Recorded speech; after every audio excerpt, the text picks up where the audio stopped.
Sasa mimi nataka niwaulize watu wa Kidiwa, si ndio? Sasa kuna watu ati wameenda kotini, wamesema tusimamishe hii mradi. Mimi nataka niulize nyinyi watu wa Kidiwa, hii mradi mnataka isimamishwe ama iendelee? Mnataka isimamishwe ama iendelee? Wale wanasema iendelee nione kwa mkono.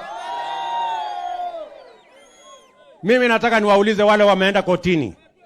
Kwanza wale wameenda kotini ni mtu wako na nyumba, ni mtu wako na kazi. Ni kweli ama si kweli? Alafu anaenda kotini ati anaenda kusimamisha hii kazi, mtu mwingine asipate ajira kama yeye. Hawa watu mnafikiri ni watu wanatakia mema mambo ya Kenya?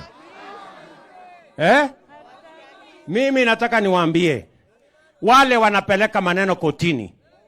Kwanza nyinyi mko na kazi. Wewe uko na kazi, uko na mapato. Unachukua pesa yako, unapeleka kotini, unaenda unanunua wakili, unaenda unaongana kule kwa mahakama. Ati alafu mimi wanataka ninyamaze. Mimi nataka niwaulize. Mimi siiko kwenye katiba ya Kenya kwamba tuendelee na hii kazi? Si tulienda kwenye uchaguzi? Si mukapiga kura manifesto yenye iko na hii kazi? Si mimi nilienda bunge? Si bunge ikapitisha sheria ya kufanya hii kazi? Hii kazi itasimama ama itaendelea? Hii kazi itasimama ama itaendelea? Mimi nataka niwaambie wale wako kotini na watusikie mapema.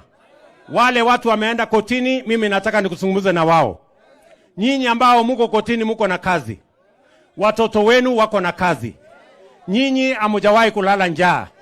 Nyinyi hamujapiga lami mpaka kiatu ikakatika kwa sababu unatafuta kazi. Alafu unaenda kotini, unanunua wakili, unapeleka kotini, unaongana ati hii kazi isimame, hawa watoto wa Kenya wengine wakae bila ajira. Mimi nataka niwaambie hawa watu wako na Mungu na wako na mimi. Tutapambana na nyinyi. Sijui kama tunaelewana jameni. Sijui kama tunaelewana. Shida kubwa ya Kenya ni kukosekana kwa ajira. Pale nyuma hakukuwa na mpango. Sasa iko mpango. Ni kweli ama si kweli? Sasa mimi nataka niwaambie nyinyi ambao mko kotini mnataka kusimamisha hii kazi. Please, tafadhali, kuweni na utu. Kuweni na ubinadamu. Nyinyi mko na kazi. Watoto wenu wako na kazi. Hawa watoto wa mama mboga na mahasla hawana kazi. Na mimi ni wakili wao. Na mimi siwezi kuongana kotini. Badala ya kuongana kotini, tutamaliza ufisadi kotini. Nyinyi mnanielewa?